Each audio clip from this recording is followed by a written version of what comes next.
Hi everyone. Thank you for joining. This is the first show of the World Land Bridge show with the LaRouche Organization. We are live on Facebook, we're live on YouTube, and we are live on Twitch. Thank you for coming to watch. My name's Daniel Burke.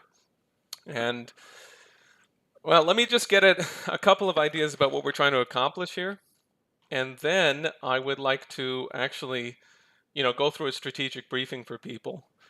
Because I was in a discussion with Helga Zepp-LaRouche today, and I was talking with other members of our organization, and um, we have a big problem in front of us, which is a strategic crisis that could really spell the end of the species. On the other hand, there's this whole other avenue that is open, and we're trying to get people to figure out what that is and how we can make it come into fruition. We want people to be able to fulfill the real, true sovereign right to contribute as a human individual something necessary for the entire species. That's the big mission of the LaRouche Organization, and it's our view, it's certainly my view right now that, and I hope it's yours too, that if we can work together to build a partnership to stop nuclear war from happening, then we could really change history for the better. We'd have a human species, so that'd be the first part of it. But it would require us to overcome the errors of the past. It would require us to become a new and better human species and to organize ourselves based on a better hypothesis of what is humanity and what is the relationship between humanity and the universe. That's our outlook, okay? Because the present way of looking at things is catastrophic, absolutely. The dominant way that people think about the world, that the people who are behind the scenes in Washington, D.C., in London, in all over the so-called Western world, which includes, Japan. And we've got to figure out how we're going to address that. So that is sort of like our prevailing issue here, is that we have got to spread scientific optimism, and we've actually got to be able to do that on the basis of something that is truthful, a truthful idea of how we can solve these huge problems for humanity. So what are we up to? Well, the reason we're doing this in the evening, obviously a lot of people watch streams in the evening, but I want you to know that we are trying to build the International LaRouche Youth Partnership, okay? By which I mean there are youth in nations across the world, especially the developing sector, who are faced with famine. They're faced with starvation. They're faced with war. They're faced with catastrophe beyond belief. The wiping out of their entire life savings simply because of the fact that food has increased 600% in price in a very short amount of time. You have people who are faced up to the fact that there's no future in the present system. There's absolutely no future in the present mode of existence of humanity. It's not going to happen that people could expect a better life. And there's an extraordinary, shift that's happening over the recent period of recognition of that fact, including the danger of nuclear war. There are many, many more people speaking about that, aware of that. And those youth in countries all over the world need to combine, because the solution concept is international. It is top-down. It is a matter of forming the new capabilities for humanity, new institutions, really adopting the methods of Lyndon and LaRouche, I would say, and those who have acted in his tradition, who are acting on the same principles of physical economic development, of scientific and technological breakthroughs for humanity. We're saying those people around the world, these youth, they got to work together. We got to demand from every government that we move now to convoke an international conference of every nation, every country that will join it has got to come together and talk about the basis of the next era, the new financial system, the new international security and development architecture. because there is no such thing as security without development. There is only peace through development. There is the future, the shared future of nations, of the peoples of many nations, in the collaboration for the common aims of mankind. That's the outlook of the LaRouche Organization, of Helga Zepp-LaRouche, and of her late husband, Lyndon LaRouche. Now, I've been working with the LaRouche movement for about 10 years, and now I think that there's a greater potential than we've ever seen to develop this kind of youth partnership, where you might have people already we have our associates in Yemen, these remarkable young people in Yemen who have been a part of the BRICS Youth Parliament, which is a sister organization of ours there in Yemen, have been addressing members of the cabinet in the government there, to actually, the government that is opposed to the genocidal war being waged upon them. We're actually talking at that level about Lyndon LaRouche's conceptions regarding a new Bretton Woods system for the world, a new international mechanism to extend credit to every country for the development of their physical infrastructure, their physical economic capabilities, of their scientific and technological progress, and so forth. So we have people in many places across the world who are doing this, and it's something that should spark a much broader capability. And that is something I hope we can promote, we can advance, we can work with in this show, which we're doing every Monday night at 8 p.m. So I invite you to help us to build this, to get this out to everyone that you know. And especially if you are a young person, join the LaRouche movement. And that may mean that the first thing you do, if you're inspired by what we're talking about, or if you're provoked, or if you're challenged by what we're doing, then go and read LaRouche. Get his collected works, Volume 1, which we published last year, and read his seminal works, like his economics textbooks, So You Wish to Learn All About Economics. Read his book from 1983, There Are No Limits to Growth, which was a complete, thorough refutation of Meadows and Forrester's limits to growth from 1971.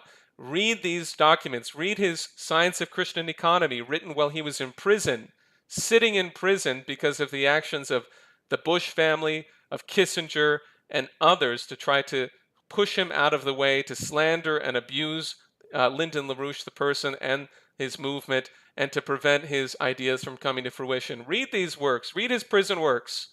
Figure out what this guy was all about, because the thing is that he forecast the entire breakdown that we're going through right now. He forecast this situation of mass death in the United States, in the world, and he also, because he was really forecasting and not merely making a prediction, he laid out a solution. He laid out the principles that you need master if you choose to become a leader in a moment of tremendous crisis. If you look around and you say, who but me? And if you do that, then it's really necessary that you figure out what would you do? If you were in their shoes, if you are in Vladimir Putin's shoes, what are you going to do? There's no time for cheerleading. There's no time for that kind of, rah-rah. We've got to actually come to an understanding of what is the process by which the new era for humanity will be built. And that's what we're talking about tonight. So it's about 8:13 now, and we're going to keep going until probably like 9:30 or 10. I'm going to be keeping track of, maybe even later, I'm going to be keeping track of the chat, and we'll be responding to that. And then, so I'll be sort of moderating in that sense. And after I go through a few more things, I'm going to turn to a young friend of mine, a student, and his name is Frank from Toronto, and he's going to be going through the LaRouche Plan for a New International Economic Architecture, which is about a 21-page document that we published a couple of months ago that goes through this whole thing. So first, let me go ahead and Okay, first let me go ahead and go through what I want to read, what I want to hit. So you should be able to see on your screen an article. Yeah, okay, it's working. An article that's written by a guy named Malcolm Chalmers. And this is written for RUSI, which I have to admit, I forget what that stands for. Royal, what is this? Well, who are you people? The Royal United Services Institute, the world's oldest and the UK's leading defense and security think tank. Our mission is to inform, influence, and enhance public debate to help build a safer and more stable world. So what's up with RUSI? Well, they've been around for since 1831, founded by the Duke of Wellington. Oh, they have a rich heritage, I'm sure. I'm sure they have a rich heritage. Oh, the role in the 19th century. Let's see what this is. RUSI stimulated and maintained a vigorous military membership who saw it as a forum, indeed the only forum, where military policy could be discussed and questioned among fellow professionals. Okay, so what is it that RUSI is proposing? Let's take a look. This war still presents nuclear risks, especially in relation to Crimea, says Malcolm Chalmers. Helga Zepp-LaRouche really pointed to this, along with another thing I'm going to show you, as indicative of what's the thinking behind behind the powers of the British Empire today, and why it is that you should really be worried that we're going to, if we don't change things, we could have nuclear war, because they think about it this way. And they're moving right now. They're moving right now. I mean, you know, think this is an article about escalating to the brink of nuclear war. I'm going to show you. That's what it's about.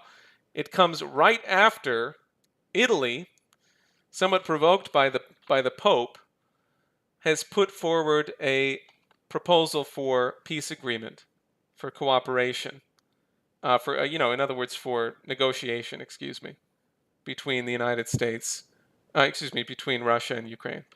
Okay, so here's what Mr. Chalmers has to say. First of all, it's premised on the idea that Russia's offensive in Ukraine is stalling. All right, so that's something there. But he begins by talking about how the Cold War has had many armed interventions. He refers to all of these: Iraq, Libya, Syria. In several cases, one of these powers sought to undermine the other through arming its military opponents, often on a considerable scale. But none of these wars saw direct conflict between their armed forces. This is one of the main reasons why no nuclear weapon has been used since August 1945. Okay. So he talks about this as mutual restraint, as opposed to complete barbaric lunacy, that we keep the human species locked into this danger of nuclear war at every moment. So, but this is mutual restraint, he claims. And what he talks about is he goes on to talk about the idea that Russia may consider that it is facing an existential threat from NATO. And he talks about the logic of deterrence, right, which is a really evil idea that rejects the notion of cooperation and, the common aims of mankind. It says, no, we live in a world of only punishment. People can only understand their own disastrous collapse and death in order to change their behavior. That's how we're going to change things. So he says, it is increasingly plausible that the next period will see Ukraine reversing most of Russia's recent territorial gains, including Kherson and even Mariupol. And why is that? Well, basically, he says it's because of the incredible increase in weapons that are going to Ukraine. So what should we do? He says, he's talking about the potential that Russia will issue a threat of using nuclear weapons. It's hard to imagine that Russia will see such a threat in current circumstances, will see an existential threat, when NATO forces are not fighting Russian forces, and when the destruction and disarmament of Russia itself is not on the agenda. If you believe that, then you'll believe anything. But this could rapidly change in the event of escalation to a war which threatened the defeat of Russia's military by NATO, with all that this could mean for the survival of its authoritarian political system.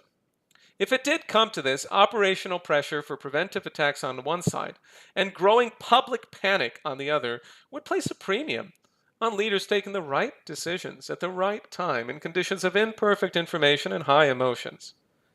It would feel like the Cuban Missile Crisis on steroids.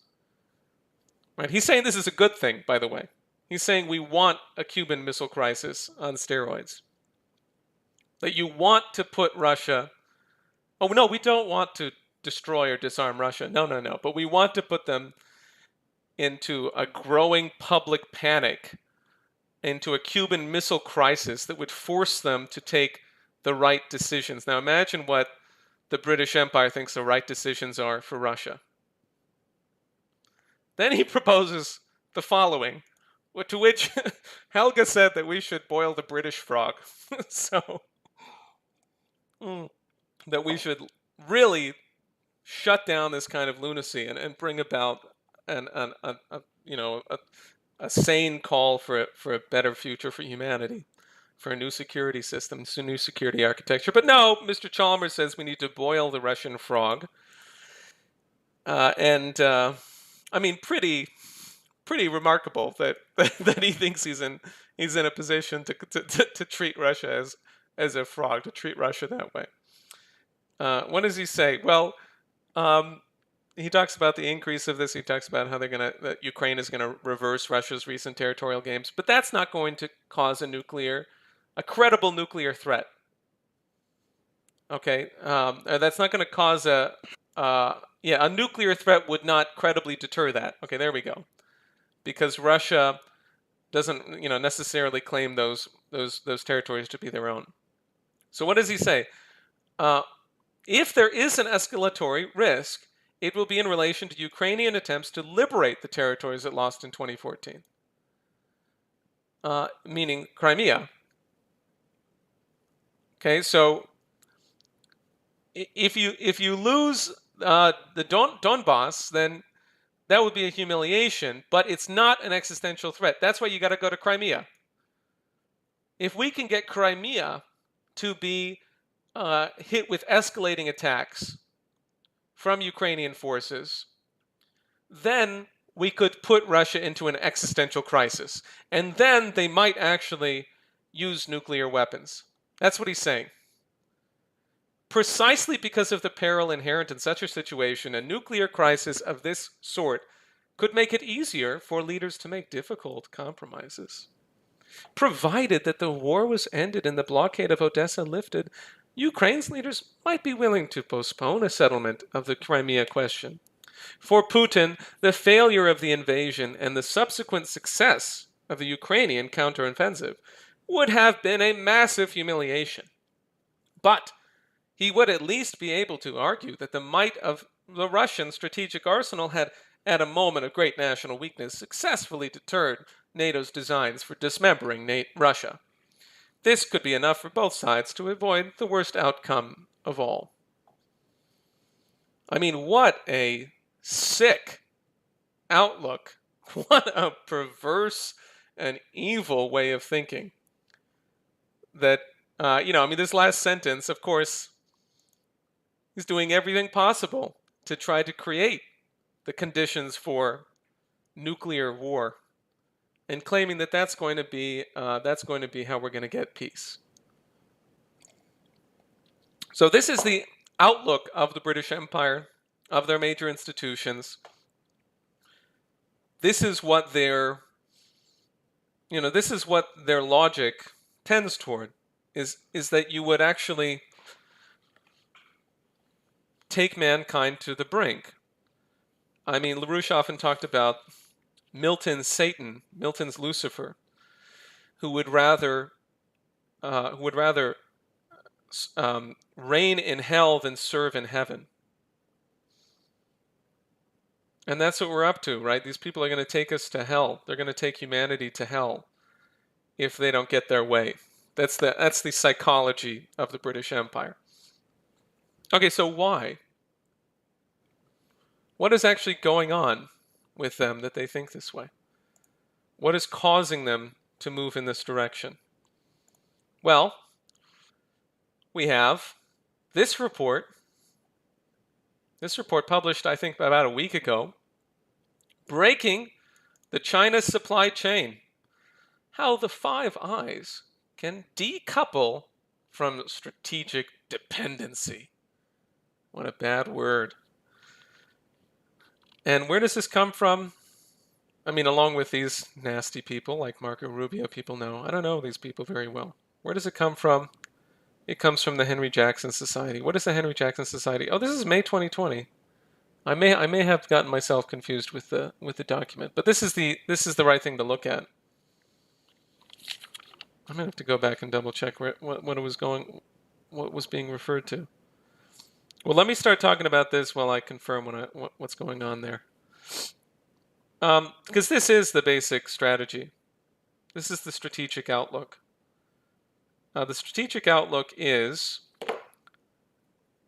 to try to force a condition where China is, targeted economically. We are in economic warfare with China right now. The absolutely vicious, evil sanctions against Russia, which are illegal, absolutely illegal according to international law. Of course, there's no such thing as international law anymore, practically. And this is, the same things we're doing to Russia are being done to China. And there is a lunatic group, which includes the Henry Jackson Society, which is British intelligence. It's a think tank also in London that was founded by direct sponsorship of Sir Richard Dearlove. Who's Sir Richard Dearlove? Sir Richard Dearlove, he is the guy who was head of MI6 when MI6 passed the dodgy dossier to the Bush administration. Right? Okay, so he's the guy who helped make sure that the United States, under George W. Bush and Dick Cheney, went into a genocidal imperial war in Iraq that killed 1 million people. Not only that, Sir Richard Dearlove is also the mentor of Christopher Steele, who wrote the infamous dossier attacking Trump that was used by the Clinton campaign and so forth, and the FBI and so forth, and the mass media used by the establishment to try to cast Trump as a Russian puppet and destroy the potential for U.S.-Russia rapprochement and cooperation under Trump, and also get rid of Trump, right? So that was all achieved through the efforts of Sir Richard Dearlove. Not only that, but this Henry Jackson Society has connections to Steve Bannon, who worked a lot with this guy Raheem Kassem, who was formerly an employee of the Henry Jackson Society, on developing War Room Pandemic, which is the show that convinced all types of people who were following President Trump that China is to fault for the pandemic, and that everything should be done to target China. Right? So that's what this decoupling is about. Of course, Steve Bannon is a leading proponent of decoupling. He is admitting publicly in his statements that the world economic system is crumbling. He is acknowledging that. Right? But the fact of the matter is that Bannon, an agent of disgusting European oligarchs like Otto von Habsburg, the heir to the Habsburg Empire, he is part of this apparatus that is trying to steer people into a hatred of China and away from any kind of a solution, which necessarily includes the US, Russia, China, India collaborating, the four greatest, most important nations. If they could act in the spirit of sovereignty, if they could work together, then we could solve all the problems. And Frank is going to address, I think we'll say Frank in about 5 minutes. Or maybe 10 minutes. Depends on whether I can take a look at some of the things that people have said in the chat.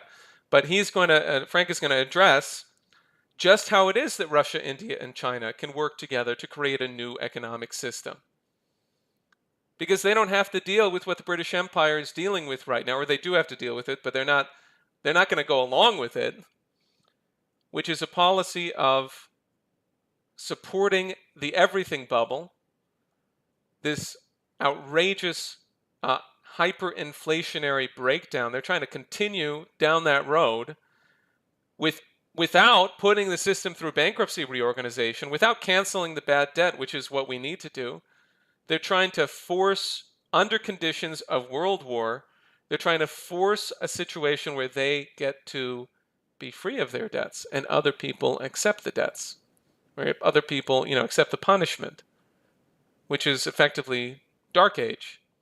That's where the British Empire is positioned right now, and their associates, their associated, friends in the American sphere who are collaborating towards this end, this Malthusian policy of depopulation, of the destruction of all national sovereignty, and the breakdown of civilization. That's really what we're up against.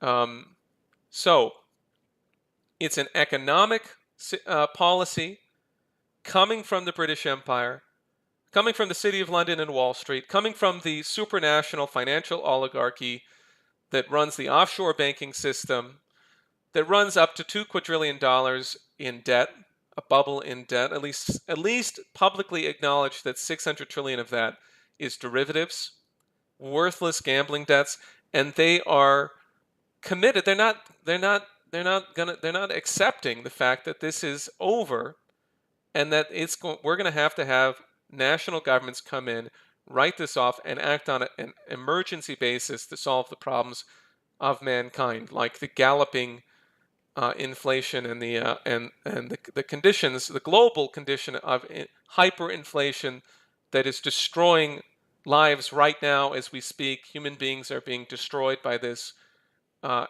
evil economic policy when we could do something completely different, and that is what LaRouche fought for his whole life. That's what he fought for. That's what Helga LaRouche has fought for her entire life. That's what our movement has been fighting for. And we're quite close to pulling this off if you join us, if we get this out there everywhere.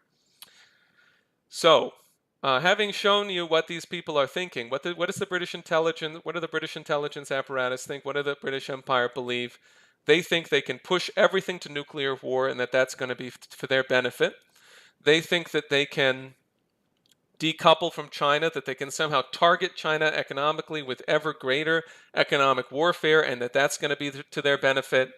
And these are fantasies of an evil, paranoid lunatic, and we can't let that run our world. We have to change course. We have to figure out a growing coalition of people who will demand a new system and can take the time and the passion and the thought to discover the principles of a new system, to understand how to accomplish it. Okay, so we have some, I'm going to go, hopefully later in the stream I'll be able to fix our overlay so that we can have the chat up. But I'm going to go to our Facebook stream and I'm going to see what we've got in terms of our comments, and then I'll go to the YouTube. I'll just select a few of them and we'll go on from there. There's like 89 comments here. That's pretty good. Okay, 150 people watching. All right, so let's see. What's my overview here?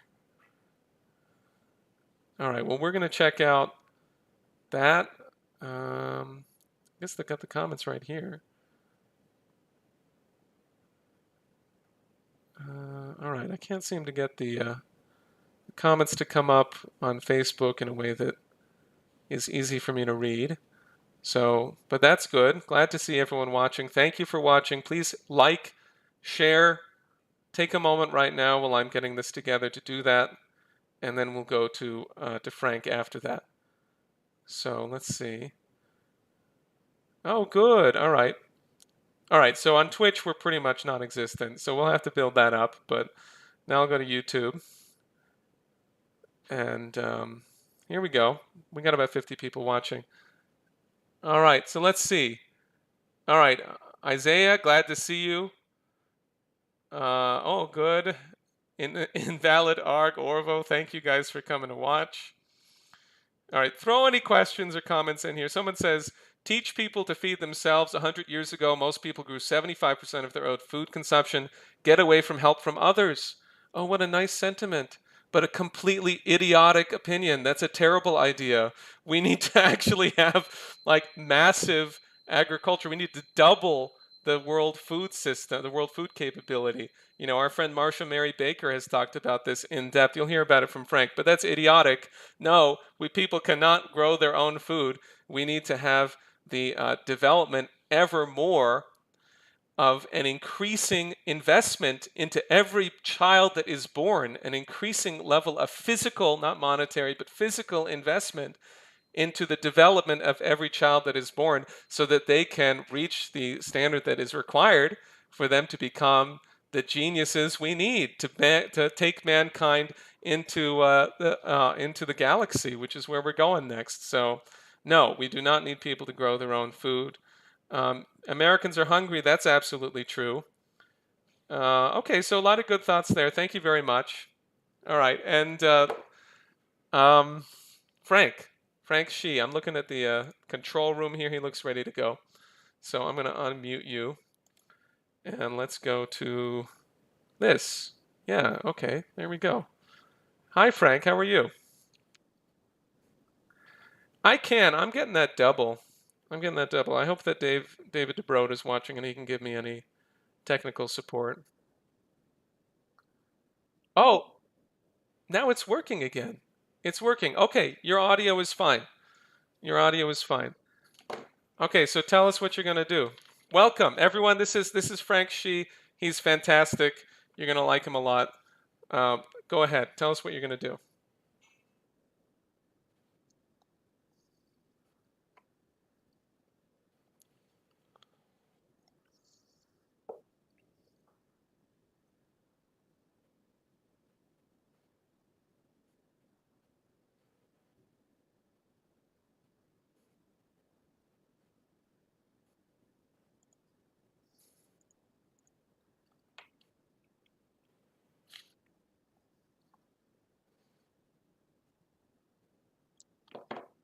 Okay, hold on a second. Hold on a second, Frank. I have a word that we cannot hear you. So let me just make sure that that's functioning. We have you unmuted. Oh, I know what I'm going to do. Probably this. Probably that will do it. Okay, try again.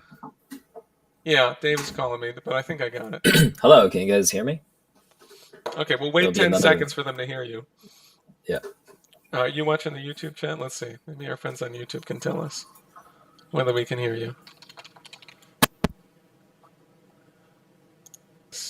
Okay, anyway, that will do it. Can you guys hear him now?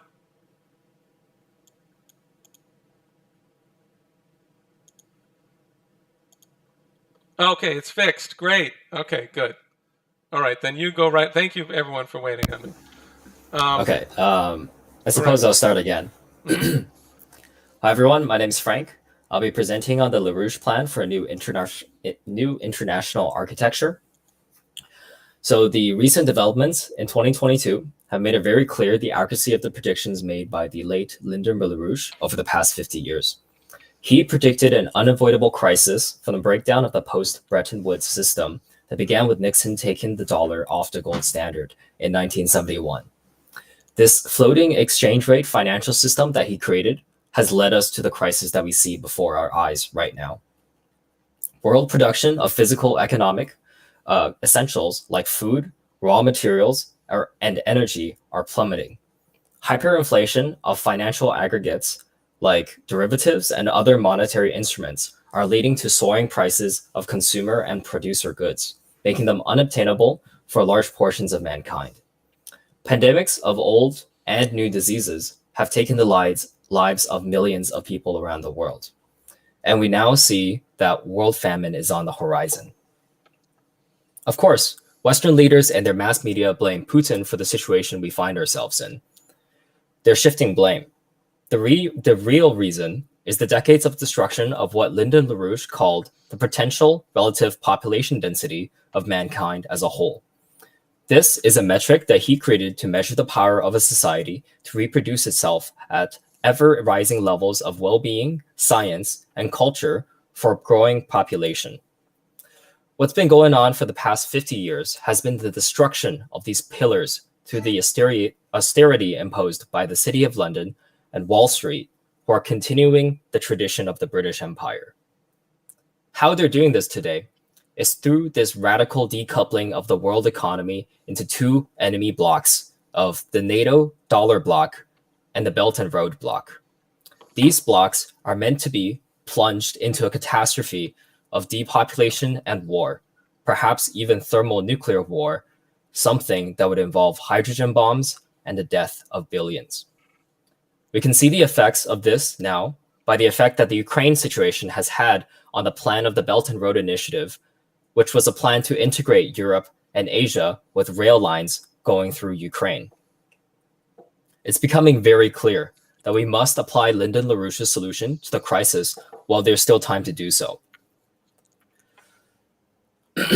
Against London's Malthusian green policy crafted by the billionaires and bankers, we must recouple the world's physical economy and rebuild mankind's future through the LaRouche plan instead, for a new international architecture.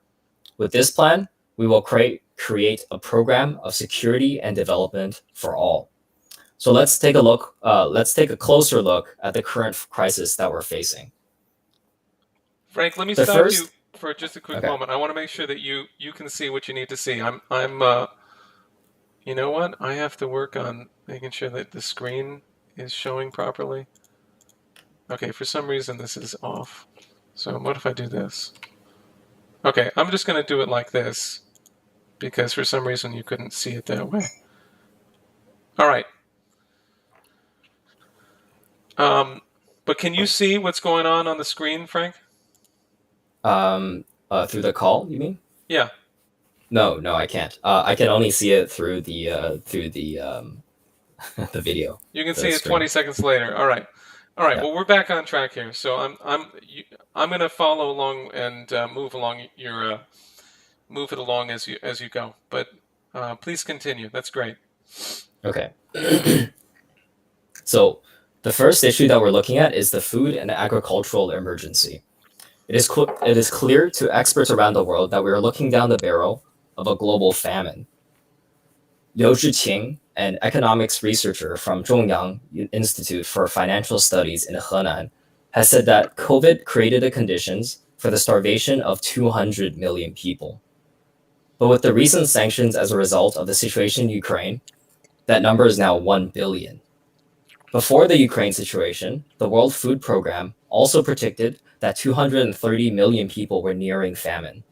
This was due to agricultural production being in turmoil from farm inputs shortages and high prices. But these sanctions on Russia and Belarus recently have been devastating more on the global agricultural industry. These two countries are significant sources of nitrogen, phosphorus, and potassium, which are the core ingredients in fertilizers, which we call the NPK. Until recently, Europe got 25% of their NPK from Russia directly or indirectly, and these fertilizers around the world account for about 50% of the yield from agriculture. Without these critical ingredients, food production worldwide will be affected.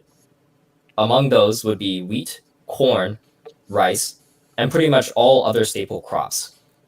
They'll see a reduction in both yields and the area planted.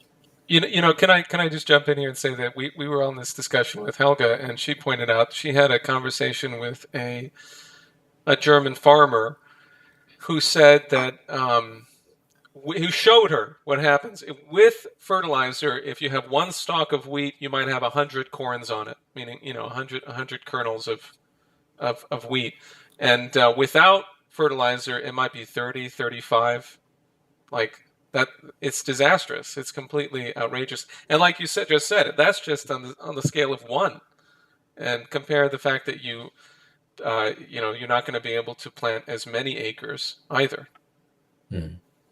I'm getting from the chat that my voice sounds a bit weird. Now I'm not sure if that's a result of internet or some setting.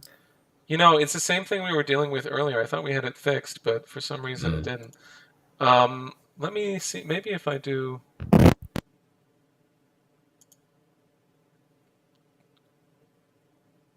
Actually, I think I have an idea of how to do it, but why don't we just try it once, and if it doesn't work, it's not that bad. It doesn't sound great, but it's Okay. not that bad. Okay.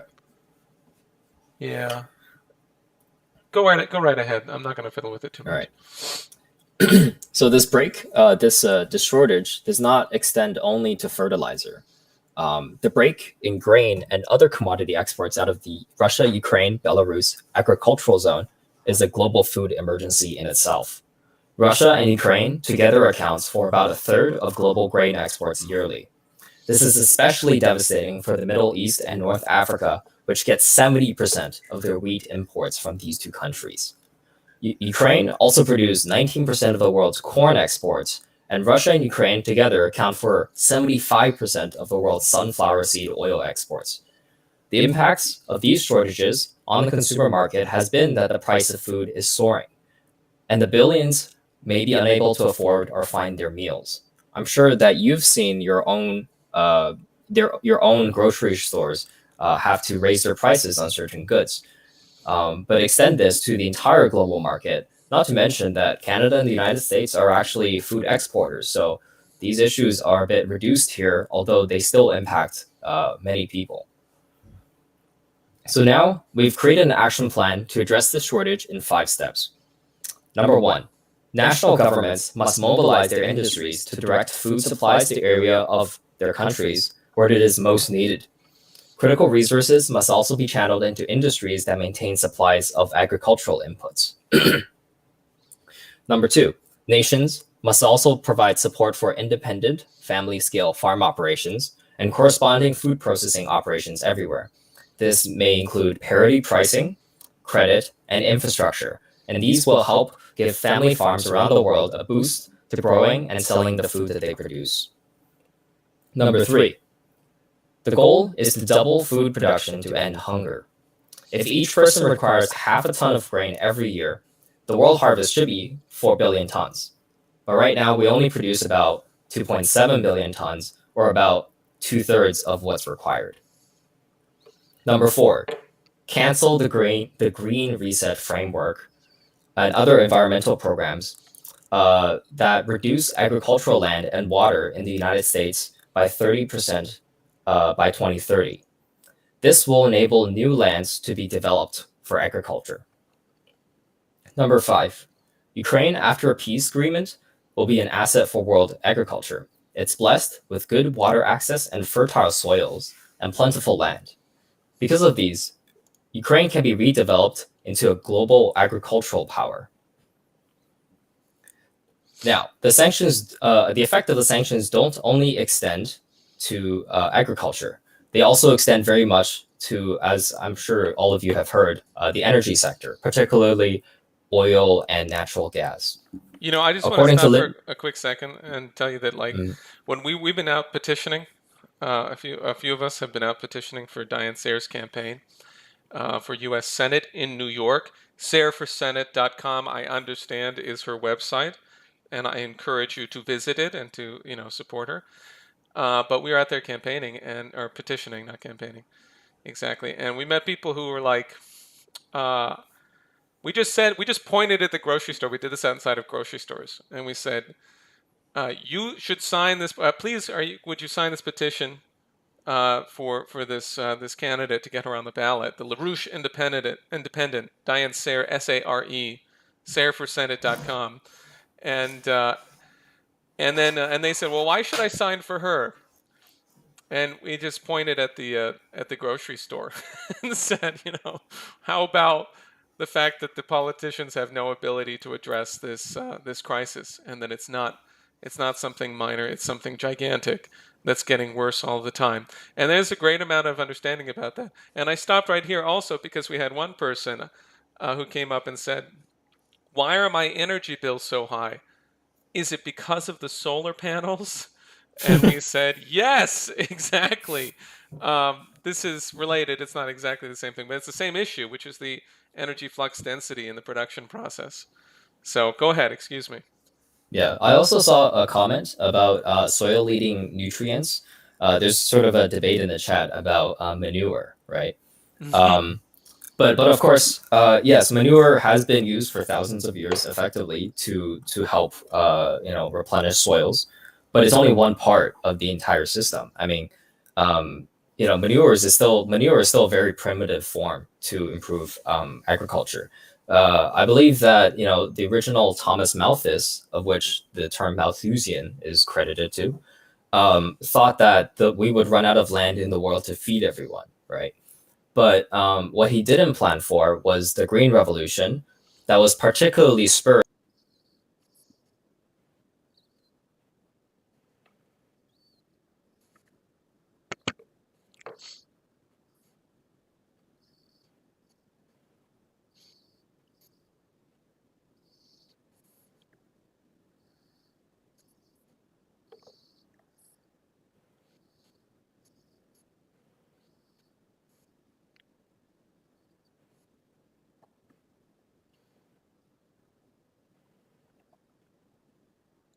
currently, and that's not enough to feed everyone in the world, right? Okay, Okay. I've been screwing up the sound even. I was trying to fix things by muting myself. Okay, but it's all right. He's back. And then Oh it cut no. you off, but just the last 10 seconds of what you said, which you were talking about the Haber-Bosch process and the way that there's been a revolution in the ability of, of mankind to feed itself by the artificial production of nitrogen. And not just that, when I was in high school, I was a junior and I was at um, our commencement ceremony, and we had Norman Borlaug speak. And Norman Borlaug is an agricultural scientist who, in the 1980s, I guess 70s and 80s, many of his ideas were implemented, many of his discoveries were implemented to increase the yield of wheat. And we were able to feed so many people. It's incredible. I mean, he's credited with saving 1 billion lives. I was very moved to hear him speak. It may be something about why I'm here right now. But to the people, to the weird green who is saying that that we should stop using manure and artificial fertilizer, why don't you move to Sri Lanka and see how things are there, where they completely eliminated artificial fertilizer last year, and it crashed their economy, and they can't feed their people. So why don't you go there, and you can help them to rebuild their economy, and I am sure you will recognize the need for artificial fertilizer. And Malthusian Greens should shut up because you don't know what you're talking about and your policies are going to kill humanity. So please continue, Frank. I totally agree. And for anyone who's uninformed, Sri Lanka is going through a complete crisis at the moment. So, which has been partially because of this food shortage from not having fertilizer. Okay, so continue with the presentation. According to Lyndon and LaRouche, the sign of a healthy economy is the increase in the energy flux density in production processes from technology, greater per capita energy consumption, and energy production per square mile. However, the world has been moving away from this in recent years. In 2022, Europe gets around 40% of their energy from imported oil. And in 2021, Russia supplied about 25% of the EU's oil. This means that without Russian oil, Europe loses about 10% of its total energy consumption. There's also a similar situation with Russian gas. This problem is especially bad for Germany, which gets a combined 25% of its energy from Russian gas and oil.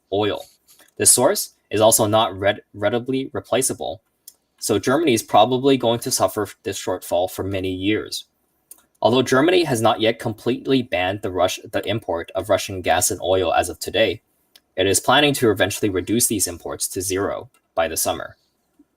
These people are insane. They're just complete, they're total idiots. And I mean, the fact that the Greens are so popular is horrifying. It's just horrifying. They're also the most, of course, the Green Party is the leading war party, which makes sense. Obviously, when you understand it from this perspective, it makes total sense. But really, people should just observe the fact that they're committed to destroying Germany, and then maybe you don't want don't want to deal with this anymore. So okay, continue, please.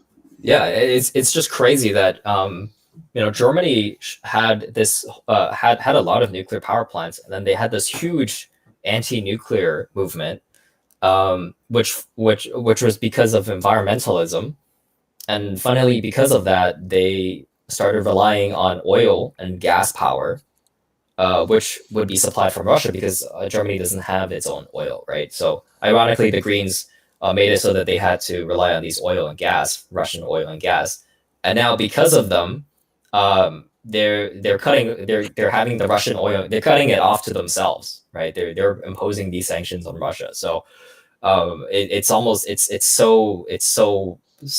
almost suicidal, It's right? Like, suicidal. That's what it is. It's and they totally want to fight a suicidal. war with Russia, and they're increasing their army. It's completely nuts, right? It's scary.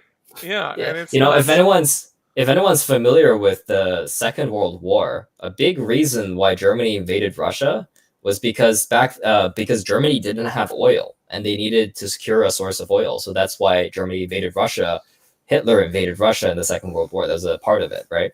So that makes very suspect the increase in the military of Germany, and this aggression, that they have, that now that they don't have any oil left, and this was Especially, self-imposed. yeah, especially because they just do whatever the U.S. tells them to do. Like Lloyd Austin shows up at Ramstein Air Base and says, we're gonna fight to the last Ukrainian, and you need to send heavy weapons. And Olaf Scholz is like, yeah, okay, okay, yeah, yeah, Yeah, yeah, and they're going to sanction the Russia down to the last German, right? yeah, right. That's a good point.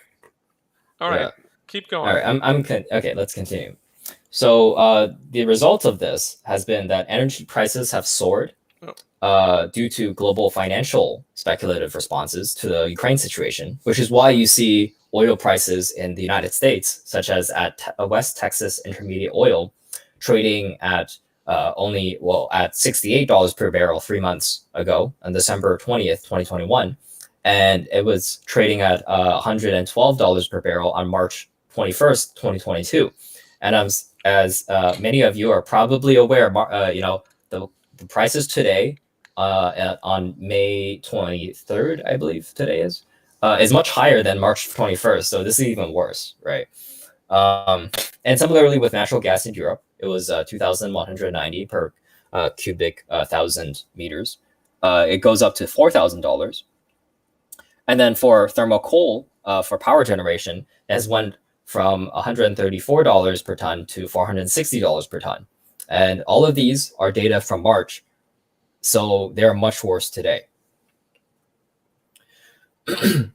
Next, we have the minerals and metals. So the sanction policy against Russia will also affect the ability for Western nations to purchase the critical supplies of minerals and metals needed for basic and advanced industry and agriculture, pretty much everything part of a modern economy.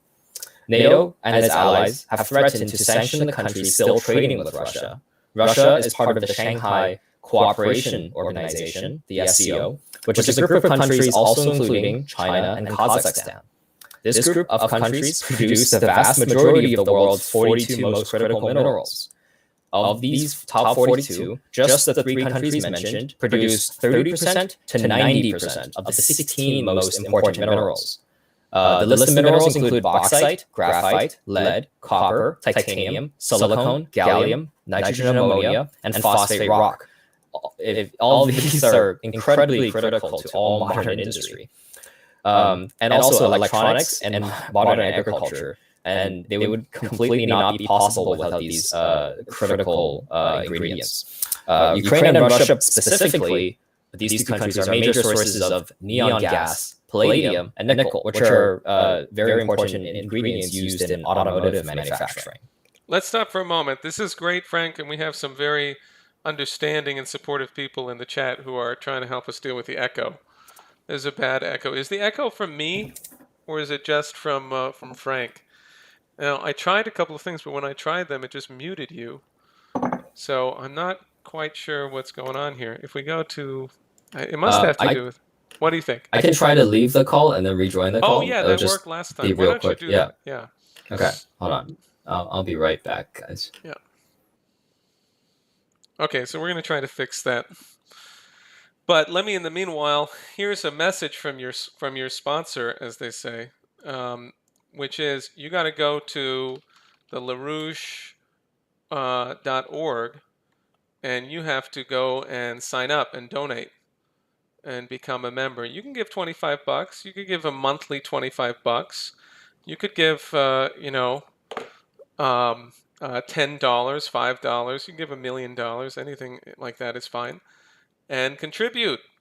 Become a member. We need that. You can also sign up if you're not donating, but you should really donate. So you can check this stuff out, and that will be available to you. Okay, you should do that. You'll get emails from us. You'll get emails from Harley Schlanger, stuff like that. It'll be really good. Okay, and there's my phone number so people can see that. All right, so now I'm going to try to bring Frank back in, and that shouldn't be too hard. I'm going to copy that link and bring it over here. And here we go. Okay, let's see. There we go. All right. So you wrapped up at minerals and metals. Yep. And now we can continue. How is my audio, by the way? Is it? It sounds better to me. We'll have to wait 20 seconds to hear what our friends think, but okay. I don't hear the echo, and I did hear the echo beforehand. Okay, so, I'll continue. Okay, yeah, please do. Yeah. So we covered agriculture, and we covered energy, and we covered minerals and metals. Now we get into science. President Biden. So the first one we'll focus on is regards to space science.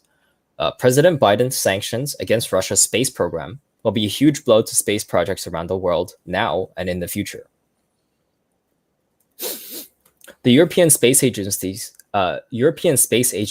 decision to stop collaboration with Russia on the ExoMars mission will not only require them just to replace the Russian-built Proton rocket, but also means replacing the landing platform and many instruments embedded on the rover itself, basically most of the project. The ESA's decision to also halt the Soyuz launches from the ESA's launch site in French Guiana and also withdraw Russian personnel from there will jeopardize a further 5 missions. These include 2 launches of the Galileo navigation satellites, ESA's Euclid Space Observatory, and EarthCare Earth Science satellites, and also a French military satellite. These sanctions have also hit Ukraine's space agency, which, as many of you might not have known, employs nearly as many as people as NASA, with a combined 16,000 personnel, of which I'm sure many have probably been drafted into this war or left the country by today. Yeah, I thought that was amazing. I mean, like, I knew that Ukraine was the leading location for space science, for space industry, for the Soviet Union, but the idea that it was 16,000 people very recently employed is remarkable, and that's comparable to NASA. And then you look at what's going on. Then you get a whole nother layer of how evil it is that Ukraine is being used as this, to stage this proxy war, and and that the country has been given over to neo-Nazis to run things. The Nazis, these neo-Nazis, they're definitely not going to the moon. I mean, the question of Wernher von Braun is a whole nother thing, which we'd have to invite with some of our friends to discuss. But these Nazis are definitely not going to the moon or Mars. So they're just destroying the entire capability. And of course, NATO is the one in the British Empire, the Anglo-American financial oligarchy. Their use of Ukraine is to destroy it. So, the more you learn, the more horrible the crime is. Yeah. These Nazis are definitely not very bright, especially if you consider that so many of the promotional materials that they post have them wearing stuff like the Black Sun or Nazi logos on their uniforms while they're posting it to a Western audience. They're certainly not very bright people, which is a shame because Ukraine actually used to be part of basically the beating heart of the Soviet Union. Back in the day, it was actually in the Soviet Union, it was one of the wealthiest parts, and it was like a juggernaut. There It was a was higher standard of living 30 years ago than 30 there is years today. ago. Yeah, And before the war, of course, before the military operation. yeah. Yeah, and of course, it's even lower today because of the Yeah. war, right? But right before the war, yeah, it was lower than 30 years ago. Actually, Ukraine had a lower GDP per capita than Iraq, which is another war-torn country in the Middle East. So it's really a shame what Ukraine has been doing. We will get to that later, though. Yeah. But yeah, Ukraine, has long been the site of Russia, Europe, U.S. cooperation, and it's been a top designer and manufacturer of space launch vehicles such as rocket engines, spacecraft, and electronics components, which is part of the industry that employs those 16,000 personnel Right. we're used to. Now, it's not just in the domain of space, but also in nuclear energy that's been heavily impacted by this war. The development of nuclear energy worldwide is being impacted by this Ukraine issue because Russia is one of the foremost leaders globally in nuclear energy. It itself is the fourth largest nuclear energy producer, and they operate 38 power plants. They're planning to build 27 power plants, and they're proposing another 21 more. Rosatom, which is Russia's state-owned nuclear energy corporation, plans to have 70% of the country's energy come from nuclear by the end of the century, which is quite remarkable considering Russia is incredibly rich in oil and other existing energy resources. So in addition to Russia's own nuclear reactors, which I would argue might be even more important, they're aggressively building 51 new reactors in countries around the world, including Ukraine, China, or they used to be, Ukraine, China, Egypt, Hungary, India, and a whole ton of other countries. They're especially intent on bringing nuclear energy to Africa. Mm-hmm. And Putin especially delivered a speech in 2018 at the BRICS summit stating that they had intentions to do so. It was just a couple years ago that they reached out to Egypt, and they're doing a nuclear project in Egypt, as you cited here. It includes a nuclear science high school. You go to high school to learn how to be a nuclear engineer. You go to high school to learn how to be, how to build the nuclear industry of the nation and how to provide for your people. It's a really remarkable thing that the Russians are doing in collaboration with Egypt. Mm-hmm. Anyway, please continue. Of course. And finally, we will discuss the domain of medicine, which has been impacted by these sanctions. So Russia was actually one of the first countries to announce the development of a COVID-19 vaccine, which was in August of 2020. They created the 2-shot Sputnik 5 and the 1-shot Sputnik Light. And there was a complete effort from British and Western establishments to make sure that these vaccines were not approved until finally the Lancet Medical Journal published a finding that Sputnik 5 had a 91.6 efficiency rate in a study with more than 20,000 participants. So essentially, they didn't want a competitor to their own vaccines and from these American and British medical companies, pharmaceutical companies. And I'm sure you guys know how wonderful these companies are, right? So British and American efforts before the Ukraine crisis already sandbagged Russian efforts to produce and export its own vaccines. But for example, on March 1st, 2021, the United Kingdom put sanctions on the Russian Direct Investment Fund, with the United States quickly following this. This hampered efforts of the RDIF to work with the Gamaleya Research Institute of Epidemiology and Microbiology, which was developing the Sputnik 5 vaccine. These sanctions continue to impede the production and export to vaccines to countries around the world that still need them.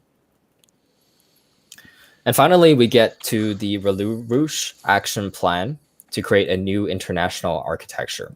Mm-hmm. And the first thing that we'll focus on is the physical economy. The physical economy which would be, for example, minerals, agriculture, and energy, are the bedrock of a nation's real economy. And these are basically the most important things, and what LaRouche would call the, as opposed to, services and financial, and he would call this the actual things that move society forward, for example. And the RAC countries, which would be Russia, India, and China, they hold a significant amount of the world's oil, gas, coal, wheat, fertilizer, iron, electrified rail, and nuclear energy, and many others, as you can see on the chart. Yeah, I think we're going to have people like taking screenshots of this. This is such a good chart to understand what's actually happening in the world. Yep. Yeah. With these resources, these three countries are strongly positioned to create a system outside of or in parallel to the IMF, the International Monetary Fund, run by the United Nations. Examples like the Belt and Road Initiative and the Eurasian Economic Union are promising projects that can be a cornerstone of this proposed system. Well, let's stop for a second Sure. and go over this again further. Yeah. A little bit of it is cut off in the way that I have the OBS set up, but I mean, first of all, population. So people know that Wang Yi, when he was speaking at the foreign ministers meeting of the BRICS conference that happened a few days ago, he was just very direct. We represent 20% of the world's population. Do I have that wrong? Is it 20% of the world's GDP and 40% of the world's population? Let's see.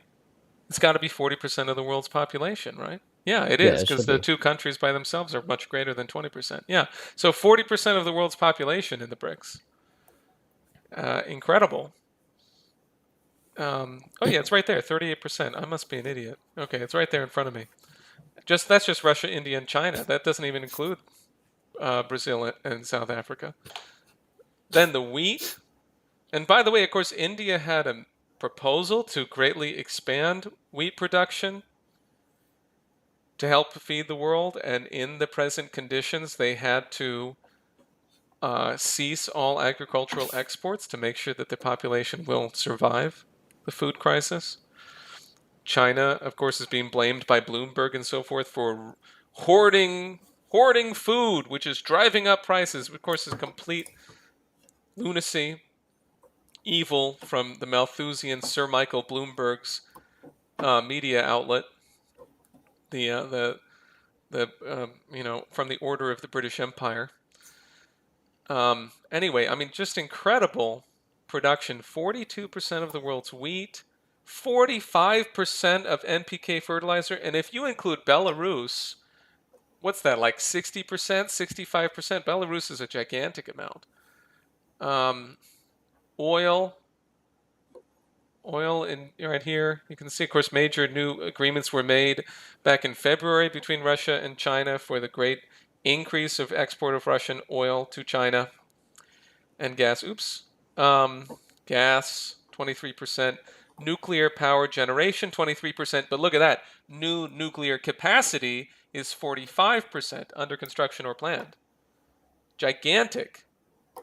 45% of it is from Russia, India, and China. And look at China dwarfing everyone else. Then you have coal. I was at Michael Bloomberg's. I was at Sir Michael Bloomberg's Bloomberg Global Forum in New York City at the Plaza Hotel in October of 2019, and I met Mark Carney, the former head of the Bank of England, and I'm happy to tell our audience that I told him to his face that he's a Nazi banker and that he should be imprisoned. And he's the former head of the Bank of England, close associate of Sir Michael Bloomberg, and he's the leading advocate of net zero, which effectively means, it's net zero emissions, but really it means net zero people. And they had Modi come and speak, the keynote speaker at the Bloomberg Global Forum. Why else other than to pressure him into giving up coal? People know that Michael Bloomberg spent $500 million on his presidential campaign, but do they know that he spent $500 million on trying to force the elimination of coal everywhere across the world. I mean, that is so evil. It boggles the mind that these people can act this way. It's incredibly evil. And but guess what? India didn't give in. India did not give in on coal, and China sure as heck didn't. Look at that. They've had massive increases in coal in China, and that's 65% of the world. Just those three countries. I mean, we need fusion energy. We were having a conversation about that too in this discussion we had today. We need fusion energy in order to create the kind of surplus capability, physical capability that we need for humanity. But that coal is necessary right now. We got to feed people. We have to act right now to get people the electricity that they need to run an economy, to have a medical system, to have an industrial capability. Anyway, and then iron ore, and you guys can't see this, but the steel, RIC, Russia, India, China, is 66% of the world's steel. 66%. Of course, almost all of that is China. Almost all of that is China, but it is incredible what the real physical capability is. So when people tell you that, Russia is like what, isolated or whatever, or that they're, I mean, just consider this. Consider that the relationship that they have to China and the total capability that exists, and of course, the incredible Chinese, trade relationship, which is very important. Anyway, okay, so thank you for a moment to go over that. Yeah, no problem. Also, you brought up the point about China supposedly hoarding grain. Right? I mean, I'm sure the Chinese leadership can see that a famine is coming up, and that they simply don't want China to experience famine, right? Yes. It really is in the interest of every country, really, at the moment, to hoard food, because they should be watching out for their own people, right? The United States should be hoarding food. It's an incredibly wealthy country that can do so. But guess what? The United States actually did have a strategic grain reserve, which it held in case there would be a food shortage around the world and it couldn't purchase more grain. But this was sold in the 2000s, I believe, for the purpose of speculation. The government basically just gave away all the grain to these oligarchs and billionaires so that they could, play with money with, all these derivatives and financial instruments and whatnot to make money off of this grain. So it's just complete insanity. They're willing to sacrifice the food on your plate and the guarantee of the security of your food just to make some more money, just to make their bank accounts go up. And they're not starving. They're filthy rich already, right? And none of this money is going to anybody. It's not benefiting anyone. It's not benefiting anyone except the handful of people who have the money to play these games. So it's just complete insanity. Well put. All right. Yeah. Yeah. So we actually are about to. Yeah, let me just pause for 1 second, because we have a friend in the chat who says they want India to stop using coal, but they aren't willing to help India build alternative energy sources. And I want to briefly address that, because I understand what you're saying, and there is truth in that they're not saying, okay, stop using coal, but we're going to provide the same number of watts per capita increase with these various investments, right? They're not saying that. They are saying that you should be forced to build, or that the thing that everyone should be forced to do is to build renewable energy. And you will understand this next week when our friends Daniel and Jonah are going to be presenting a little documentary that they're making right now, which is it's a summary, basically, it's a review of the LaRouche Organization pamphlet from February of 2021, which is called The Great Leap Backward, LaRouche Exposes the Green New Deal Fraud.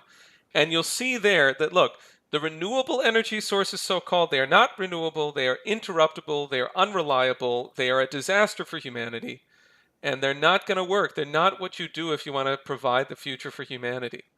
They're not. And the whole basis for the presumption that they're necessary is a fraud. It's a total fraud. It's a complete and utter fraud. The idea that a change of 2 degrees Celsius in the world is going to cause a complete disaster. I mean, ask yourself how much does the change fluctuate in a single day? The temperature fluctuate in a single day. Think about it a little bit. Think about it a little bit more. There are a lot of things that will be that you have to consider this. Besides the fact that our friends, sir, excuse me, our they're, at our conference last year, I believe we had comments from William Happer. Maybe it was 2 years ago. Who is he's a Princeton professor. He was on the National Security Advisory, and I think that's the right term for it, National Security Council. And he demonstrated in his work that man made contributions to CO2 to the atmosphere. These are not the things that are driving the change in the climate. Look, we just found out there's a remarkable study about Neptune that shows that the climate on Neptune has gone completely into an unpredictable change, where they have suddenly, temperature differences of up to, like, I believe, if I recall correctly, 15 or 20 degrees Celsius, different from what we anticipated. Guess what? The Earth is in a solar system which is in a galaxy. There is a process that is going on around us which is affecting solar weather, space weather. It's affecting the factors that have changed climate forever, that have changed the Earth's climate forever. And so this whole assertion about CO2 reduction, it is just a justification for mass genocide of the third world, of the developing nations, of the poor people of the planet, and in order to eliminate nation states and enforce global oligarchy. So I just wanted to respond in that way. Thank you, Daniel. So next up, we are going to propose a system that stops the City of London and the financial oligarchs from controlling the world. And what we have is the fixed exchange rate system, and then we also have Glass-Steagall banking separation. So first, the fixed exchange rate system. Trade and investment cooperation between countries in the RAC bloc can be facilitated by a fixed rate exchange system between the currencies of the countries involved, and with a narrow band for temporary fluctuations. What this will do will block out any speculative dollar-denominated or related financial flows in or out of the system. Basically, it will stop Wall Street and the City of London financiers from engaging in the same speculative activity in the RC that had crashed the economies of others. Examples being the 2008 financial crisis, the Asian financial crisis that was caused by George Soros, partially, and many others. Instead of the system that we have, the currency values will be determined through government-to-government agreements. A regional currency will also be created to facilitate trade, with a gold-backed RMB being a possible option. Have any questions, Daniel? Well, we talked about, how difficult this is to really think through, but why don't you go on to the Glass-Steagall question, and then we can kind of reflect on this. Okay. 3, Glass-Steagall. Full set capital and exchange controls, and directed credit, which is the Hamiltonian banking. So each of the RAC countries will create their own protected currency and national bank with full capital and exchange controls, fixed exchange rates with other currencies, as I discussed previously, and the power to issue directed low-interest credit to priority projects. A gold-backed currency each in Russia, China, and India would accomplish these goals. The era of countries lending money at high interest rates to projects abroad with the purpose of engaging in financial speculation will be brought to an end. The policy in these countries, where the protected production-based national currency is separated from the London-based international dollar, will have a similar effect as the Glass-Steagall banking separation in the United States that was created under FDR. This is the requirement for establishing a Hamiltonian national bank to issue new low-interest credit loans to productive high-tech sectors of each nation's physical economy and to help them create actually productive economic growth. Yeah, I mean, to restore Glass-Steagall is a way of setting a standard for what is valuable. And if you do not do that in the process of extending the credit and so forth, and you do not have a sound currency, you don't have something that is actually legitimate because of the fact, I mean, it's really impossible because you've got the Wall Street City of London empire on your back, and you got to get the monkey off your back somehow. So you have to force them to go through bankruptcy reorganization. You have to reassert the principle of national sovereignty against this international financial oligarchy, and you need to actually uh, take the banks, break them up between speculative and commercial activities, take the commercial assets and just junk them, just write them off. They're worthless. There's nothing in there. They're completely worthless, and we should trash them.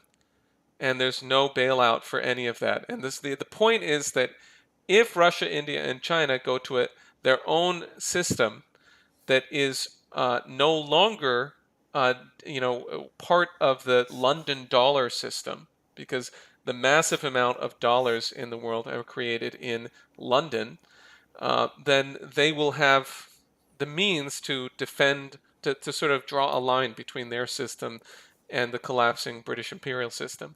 And that's the same principle of Glass-Steagall, that they're going to block off all of the bad stuff and refuse to acknowledge it as being, a source of well, it's not going to invade their nations and grip them as it has prior. They're going to say, no, we're separate from that. Put it that way. Great. Also, I need to charge my laptop. It's running out of battery.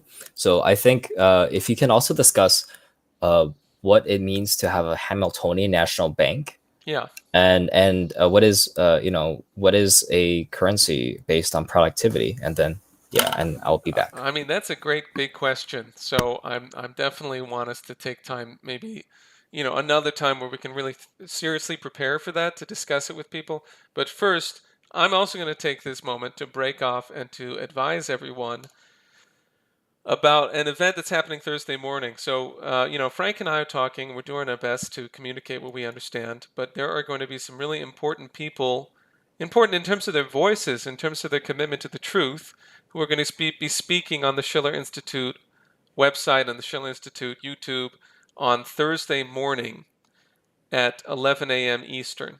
The insanity of politicians threatens nuclear war. And these are military and security experts, US and European.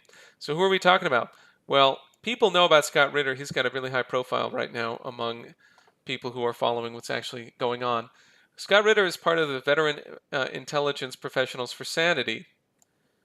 And among the people who, of course, Ray McGovern is a central figure in that. In addition, Colonel Richard Black has signed on to some of their statements. He is a remarkable guy, former head of the U.S. Army's Criminal Law Division at the Pentagon, and former Virginia State Senator. He did a major interview with us with Mike Billington of Executive Intelligence Review about 3 weeks ago, and now that's over like 400,000 views, warning about how the U.S. is taking humanity into nuclear war. We also have the former Chief of Staff of the Italian Air Force, General Tricarico, and we have a director of the French Center on Intelligence Researches, and then, of course, founder of the Schiller Institute, Helga Zepp-LaRouche. And if you go to the Schiller Institute page, it has some of this stuff that I went through at the beginning. Even the attempt to decouple China from the international system before consummated could detonate an economic nuclear bomb upon the world economy. And actual nuclear warfare could also result. So they talk in depth about the Henry Jackson Society material, as well as RUSI. I must have had the wrong report, the one from May 2020.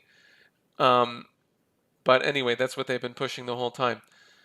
And so these are some excerpts you can read from these guys and what they had to say about the situation. General Tricarico says, politicians have lost their mind. The only one who's calling for peace is the Pope, and the EU should drop the strategic compass and the crazy idea of winning the war in Ukraine. Many people have lost their wisdom. Some of them have lost their minds. So very serious concern about the sanity of the people here. In fact, Helga's response today was something like, well, given the fact that politicians have gone insane, we need a kind of a secondary leadership to step up. We need people, including youth, including you who are listening, whoever you are.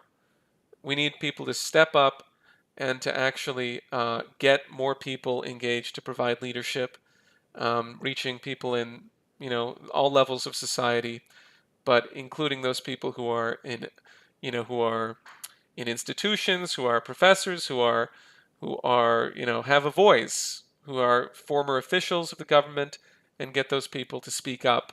And this is one case in which we're doing that. Former retired military and security figures who are working with us to make this known and to get this out everywhere. So please sign up. Go to the schillerinstitute.com. It's at the very top of the page, and you can register here. And like that. I registered. Okay, so let's continue. Oh, and let me make a couple of other remarks. We're gonna have well, he's known by Pestomime to some of our friends here, but we're gonna have Dewey join us later, and he's going to speak. The well-known Pestomime is going to join us, and so we'll probably go for another. I don't know how much longer we have. Maybe we have another 20 minutes on this, Frank. Maybe a half hour. We'll see what we have. Okay. We should be wrapping up soon. Yeah. Okay, it's good. So you go ahead, and then I think Dewey is around here, and he can join us as well. Okay, Yeah. go right ahead, please. Okay, so we've set up the systems that are needed for the RAC countries to prosper. But what next? Well, here it is. The RAC nations will be the core of a new international architecture, which would be open to any willing participants who are based on sound economic principles. This will be a much more beneficial system than the bankrupt transatlantic financial systems, such as the WTO and the IMF. The RAC can be built upon the Shanghai Cooperation Organization, as we mentioned before, which is right now broad enough to form a new block of countries using a gold-backed, non-dollar monetary and trade system.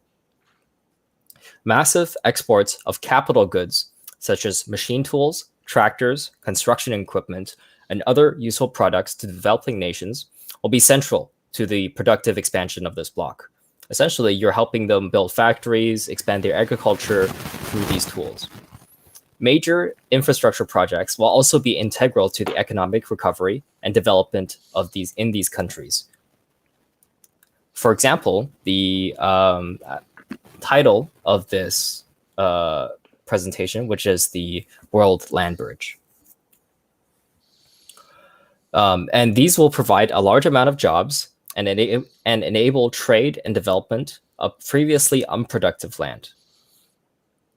Long-term, low-interest credit for the Belt and Road Initiative will be paid back through the growth in productive capabilities resulting from these investments. Number 5, the US and European Union must join the Belt and Road Initiative. The United States and countries of the European Union should join this new RAC bloc to grow their societies rather than the deindustrialization and depopulation policies of the British system. Lyndon LaRouche called this bloc the Four Powers Alliance, which includes Russia, India, China, and the United States. This bloc would have the power to finally end the British Empire once and for all. This would only require the United States return to its founding ideals, such as those of Alexander Hamilton and the United States Constitution, and also for the sovereign countries of the European Union to act similarly in their own interest. And finally, as a sort of model for this cooperation, we will be reconstructing Ukraine through East and West cooperation. The first immediate step will be towards the reconstruction of Ukraine. What is today a battlefield will be a model, because Ukraine was once a powerful economy in the Soviet Union that's been decaying for over 30 years due to mismanagement, plus this recent war. Ukraine's once powerful scientific, heavy industrial, and agricultural sectors will be rebuilt for the benefit of the world. We'll actually go more in depth with this plan in our next broadcast next Monday. The above 6 proposals are only a short-term action plan that will need to be taken to halt the current economic destruction that's happening as a result of COVID and this Ukraine crisis, and provide an architecture for accelerated growth and development of all nations. And I misspoke earlier. The economic destruction has been happening since the post-Bretton Woods system for the past 50 years, just to be clear. And that's the end of the presentation. I'm open to any questions from the audience or from Daniel. Yeah, let's get some questions. Okay, I'm going to go to there we go. Now we got that set up.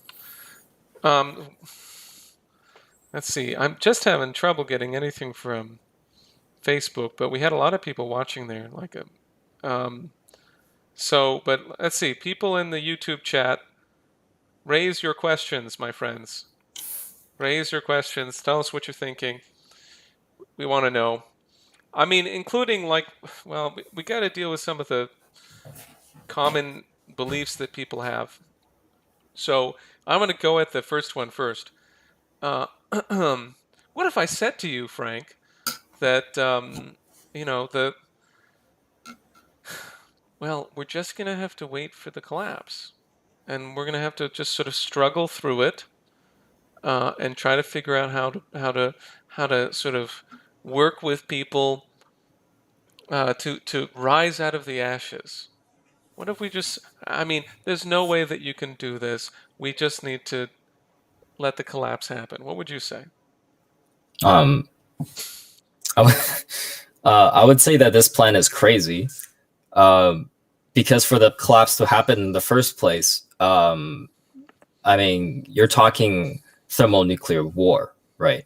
That's part of the plan. The plan is part of it is either getting extremely close or actually doing thermonuclear war. And what that will mean is the death of billions and essentially the end of human civilization as we know it. And I don't think anyone alive today would see the day that we would actually be able to rebuild out of anything like that. Even if that were to not happen, the city of London and Wall Street, they have their own plan. They have their own plan for exerting their grip on the world, right? They have the Great Reset. They have the Green Agenda. They have all these plans to depopulate the Earth, while they sit atop their new built tech empires of surveillance and surveillance and enforced medical and dictatorship and all these things, right? So we can't wait for either the system to collapse or for them to succeed, because by then it will be way too late. We really need to make sure they do not win, or we don't, or the humanity isn't destroyed before then. That's the only option that we have. I agree with you, and I think that these documents coming out of the British think tanks, pretty irrefutable. That is their plan. That is how they think. So there's no possibility other than to defeat them. You got to crush them, which means, what we know is that means that we have to actually get the United States to work with Russia, China, and India. And I think the very provoking thing about the plan that you're talking through, which, by the way, people can read it. If you go to LaRouchePub.com, if you go to LaRouchePub.com, it's at the very top. It's at the very top, and I'll flip through it in a minute. But people should read it. But the really striking thing is that there's a clear proposal that we're saying Americans should be calling for, Russians, Indians, Chinese, people in that level of government should be calling for, and developing nations everywhere should be calling for, where Russia, China, India start the new system. And if they take that action right now, then the US can join that. And that changes the strategic picture. It changes the context in which these, idiots and lunatics and evildoers in Washington are acting. So, okay, we got a couple of comments. We have our friend who runs the Gribble Report, a well-respected publication to my knowledge. He says, I come from 3 generations of machine tool business. It is so refreshing to see people talk about scaling up production. That is exactly what we need to do. We need to massively increase the productivity of the U.S. economy precisely so that we can provide the basis for the economic development of the entire world. Secret Owl says bankruptcy reorganization will be a controlled collapse for the oligarchy. Totally agree. Absolutely agree. That's the whole point. Because if you do not have a controlled breakdown of the Wall Street City of London system, then you will have a chaotic one in which the most evil people will come out on top. So we Yeah. can't allow it to be chaotic. We need to make it actually secure, and we need to do it for the benefit of the population. Okay, so I Yeah. want to show. Also, Yeah, go on, go on. yeah. To add to that, I hear people, talking about how evil the media is, right?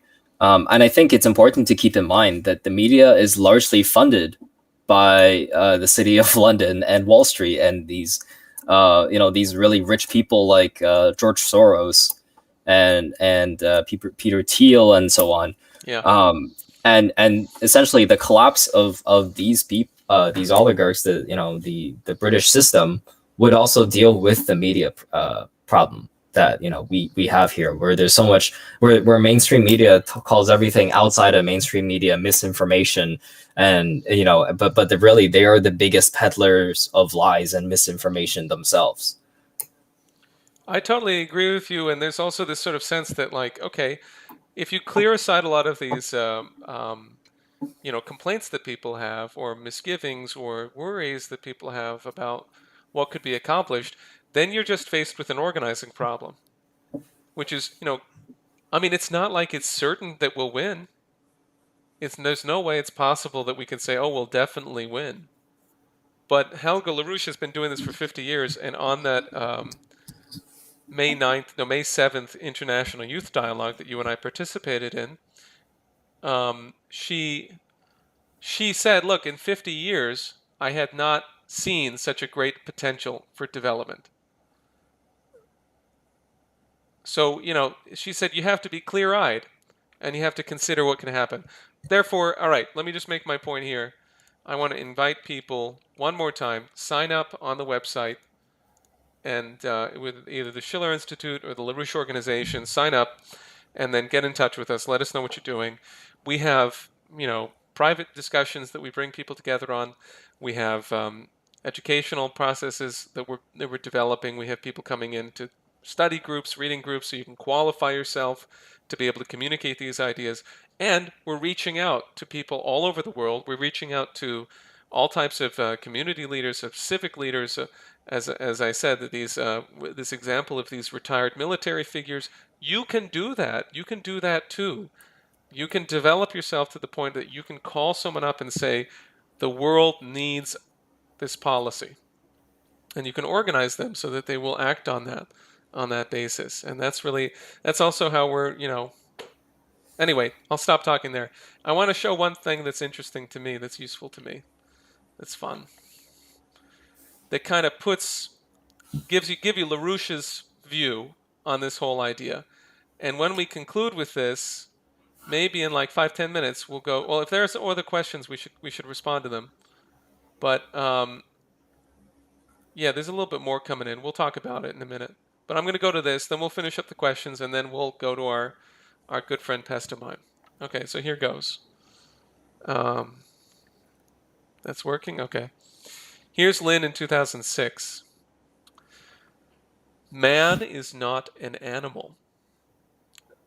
Therefore, the fundamental interest of man lies in that kind of behavior which is not that of an animal. The behavior of creating something, the search for immortality, the search for the rising above bestiality, the search for progress and benefit. So therefore, what you give people is you give them the benefit to improve themselves. You promote their improvement, their self-improvement, and that's the basis for your agreement. The alternative to a Westphalian approach is a Hobbesian approach, which leads to eternal conflict. Westphalia worked for one reason, because of a leadership, an initiative to end a war that nobody could end. We've come to a period in world history. Look, we're at the end of war. You can no longer conduct war on this planet. You may have to defend yourself in a warlike manner, but you don't use war as an instrument of policy.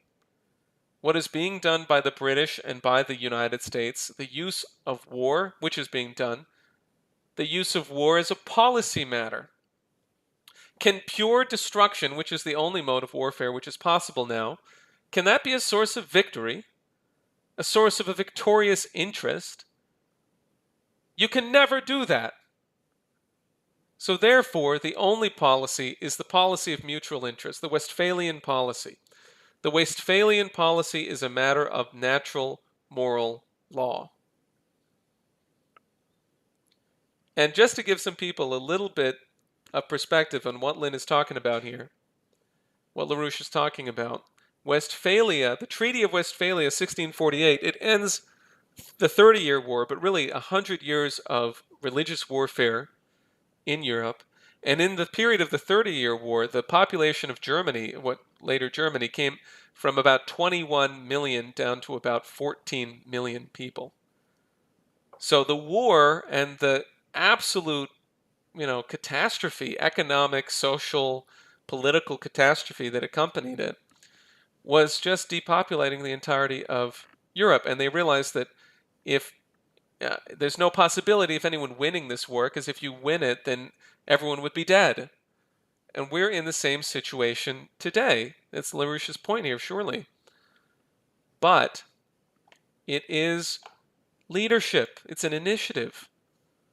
That's what worked.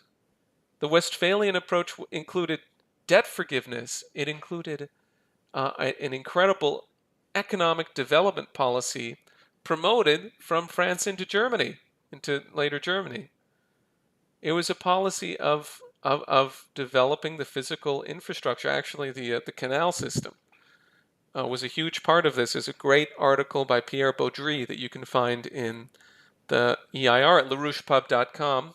LaRouchePub.com, you can find it, and in which it goes through the role of Cardinal Mazarin in promoting this policy, and in Jean-Baptiste Colbert, incredible physical economist, a very important early developer of the idea of directed credit. You asked me to go into that, and I forgot earlier. The idea of directing credit to productive developments, to real infrastructure. That's what the state can be doing. The state can focus on that power. And there's a lot more I can talk about on that, in fact. But let me turn to a couple of these questions. We have another question from the Gribble report. Why do these people like Peter Thiel have citizenship in New Zealand? As a social engineer, shouldn't he have more confidence in his goals? Good question. I don't know. Will the extreme lack of water economy in California, this is from Jim Harwood, bring down the Charles Manchin faction of the California Dems, Pelosi Newsom? I mean, it's really not about who's going to be discredited here, because everyone's already been discredited. We're on the brink of annihilation of the human species. There's no one who deserves any credit among the political establishment in the United States. So I wouldn't worry about who's going to be brought down. The thing is, what's going to be brought up? What is the policy that's going to be advanced, that's going to be brought forward successfully? And that's where you can study what we're doing and then take it out and organize people. So, Frank, any responses? Yeah. I totally agree with that last point. You know, there's so many people talking. Everyone's talking about, oh, what's wrong with this country? What's wrong with this country? Everyone's got, you know, everyone can see what's wrong with this country, but there's not that many people that can come up with such a complete plan for actually what to build in this country. Instead, right? We have outlined actually a very quick summary of the plan. There's books, there's entire books that the LaRouche organization has on every single point of these things, right? To go more into detail with, you know, things that the United States used to do. It's not even anything completely new. You know, Glass Steagall was done in the 30s by FDR. You know, the Hamiltonian Bank was done many times in American history, and from the very beginning by Alexander Hamilton, right? And there's so many things. You know, the Belt and Road Initiative, for example, or the World Land Bridge is also inspired by the Continental Railway that was built by Lincoln, which spurred on many decades of growth in America. So, um, you know, get our message out there. You know, there needs to be a positive, constructive message. You know, for how to move forward, and I think that, you know, the vision that we have here is something that everyone can should at least listen to and consider, right? In the entire country or even the entire world. Yes, absolutely. I mean, in each country, they can consider this because it's a global crisis. It's an absolutely global crisis. Um, all right. Well, Bismuth Hertz tells us you guys deserve way more viewers, so you should help us with that. Like and subscribe, share the link, help us get this thing going on further. Um, oh, goodness. All right. I think actually we're going to need to. Yeah, what's going on here? Okay. We're going to go. I think we should go about another 20 minutes. I had thought that we would go a little bit longer, but I think we should keep it to about another 20 minutes. And so I would like to thank you, Frank Shi, for your remarkable presentation. It has been excellent, absolutely excellent. I hope people see what you could do. You should be inspired by Frank. He's in his early 20s. He may seem older, but he is in his early 20s. And you should join us in developing this capability in yourself and in other people. Because imagine if we had, imagine if we had 50, then 100, then 200 young people working closely together in the United States, in Canada, in North America generally, and across the world, growing even more broadly, more thoroughly. We're likely to have our friend from Bangladesh come and speak next week from Bangladesh live. And we'll continue to try to have an international guest each week. But again, sign up with us, get in touch, like, subscribe, share this everywhere. Watch Harley Schlanger's daily updates to really understand more and read EIR. And that's what Pestomime and I are going to be doing in the next segment. So thank you, Frank. Thank you for having me on. Okay, can you disconnect and reconnect because the audio went bad again, and then he can come in. Okay, great. So thank you everyone for continuing to watch. Let's see. I am going to have to bring him on in a moment. So let me make sure I can do that. I'll come back on in a second. I guess I should go to this one. All right. Any other questions, comments, bring them up. But what we're going to do is oh, you guys are great. Thank you for all the supportive comments. Thank you. Yes, people like the ones in the LaRouche Organization should be running the country instead of the decrepit, war-waging lunatics that are doing it. I totally agree. This person says, I watched the Nawapa video with my 15-year-old son. He loved it. You guys have to learn about Nawapa. There's a bunch to say there. But thank you guys. How to get this forward? Well, share it. Send it to people that you know. And we're going to keep doing this. We're going to keep growing. So mark Monday next week on your calendar. And okay, I'm going to keep going until I get the word from Pestomime that he's going to join me. But I would like to show you presently the document that Frank was pulling from. So this is LaRouchePub.com. You can go here. You can also join the Telegram channel that puts out the daily alert. You can go just here, but if you get on the Telegram, it's automatic. Comes right to you. We'll have to put it forward at some point. But at the very top, click the link. Click the link. That's the EIR preprint for the April 9 International Conference. It was the Schiller Institute policy proposal, the LaRouche plan for a new international economic architecture.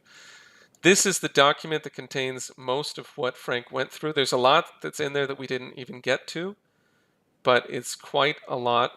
And of course, here's the last section on the development of Ukraine, in which we're joined in our assessment by Dr. Wang Wen, who is the head of the Chongyang Institute of Financial Studies at Renmin University, in saying that Ukraine should be a bridge between East and West.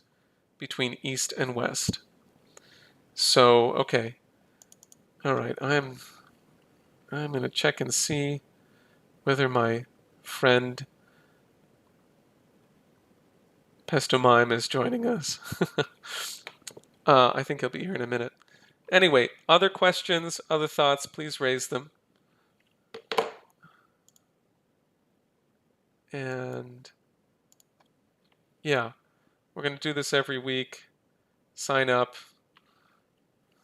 Okay. I'm going to be talking to Tara Reid later. And all right, I'm going to go ahead and do what I intend to do and not wait for Dewey.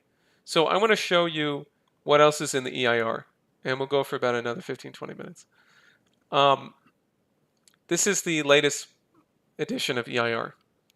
It's called Who is Resisting NATO's New World War? Because there is a resistance. We do have developments, like people may know about the person elected, Bongbong Marcos, the son of Ferdinand Marcos in the Philippines, who has a great potential to do something incredibly important to actually promote, bring sanity back to Philippine. That's not exactly what I mean, but he won against the IMF candidate. He won against the anti-China candidate. So here's Pestamime. So now I can bring him in. Let's see, is that going to work as easily? I guess I have to redo the link. Okay. All right, let's see if this works. Good, there's the fan favorite. Just fooling around. How are you, Pesto? Can you hear me? Hello. Yes, I can hear you. Okay, good. How are you? I'm doing all right. I've got my drink right here. It's late in the night, but we have to be up here for all the kids who are off from college and they don't have time in the morning. Yeah, that's right. And we have to keep them away from their video games and give them something that's worthwhile. Here's what I wanted to do. We just go for like 10-15 minutes. And then next week we'll have more time. But I wanted to take a look with you at the EIR. Can you see this? Are you watching? It's hard because you're probably watching the stream 20 seconds delayed. I'm not watching the stream at all. Okay, then we'll do it together then. I'll I'll share with you what I'm looking at, and then we can talk. All right. I wanted to address the for people to understand what actually China and Russia are doing, and how much it coheres with what LaRouche has been proposing. Okay. So this is an article by Richard A. Black. He's a friend of ours, mutual, right? And he's the Schiller Institute representative at the UN. It's 2 pages. Go and read it, people. 3 pages. Oh, it's 4. It's 4 pages. Go and read it. He says, he quotes from China Daily in April 26, 2022, about a meeting that President Xi Jinping chaired at the Central Committee for Financial and Economic Affairs of the Communist Party of China. The meeting, according to the China Daily, underlined the need to make coordinated efforts in ensuring both development and security, take into account worst-case scenarios, and strengthen the capacity for major risk forecasting and early warning. Xi called infrastructure the mainstay of the country's social and economic development. Throughout his presentation, he pointedly defined the role of infrastructure expansion as guiding industrial development and safeguarding national security. So you have the World Land Bridge behind you. And what do you think of that? It's not really behind you because it's a green screen, I suppose, but... Right, absolutely. Well, here's what I have further. Okay, so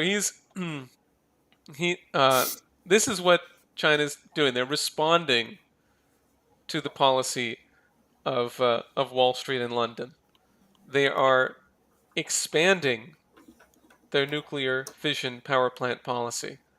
They are building more coal infrastructure. They're doing much more. Current policy is to increase coal production capacity by 300 million tons per year. They're already, as you saw from the prior chart, the number one. And if you use clean coal technology, there's absolutely no problem. They're protecting their food security. They're tightly protecting their food security. And they are approaching their own nation from the standpoint of a civilizational state. Okay, which is that they are a 5,000-year-old culture. They are a 5,000-year-old culture, and they're reflecting the worldview of Confucius.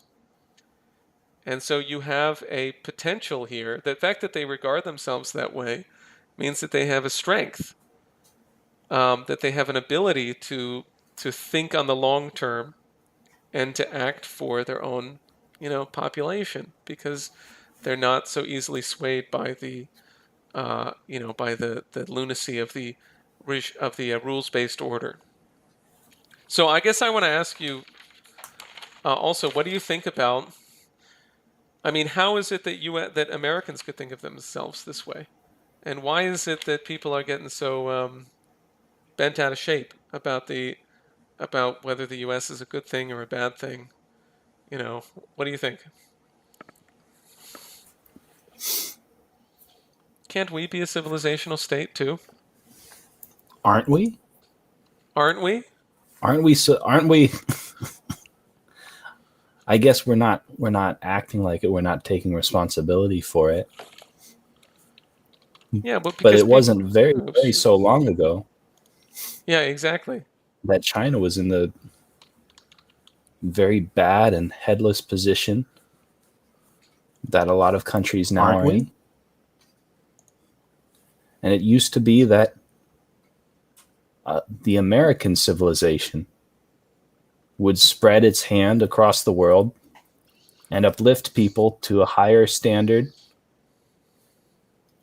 and a higher way of producing and providing for their populations and the populations of humanity as a whole. And now that China has taken on its mission and is fulfilling the legacy of Sun Yat-sen, who himself was trying to fulfill the legacy of Lincoln and other American Republicans and revolutionaries. Us here in the United States need to take responsibility for our civilization the same way that Sun Yat-sen and other Chinese patriots took responsibility for their civilization, and now go around the world taking responsibility for humanity. It's not so, crazy of an idea to think that us as Americans have a right and duty to do that.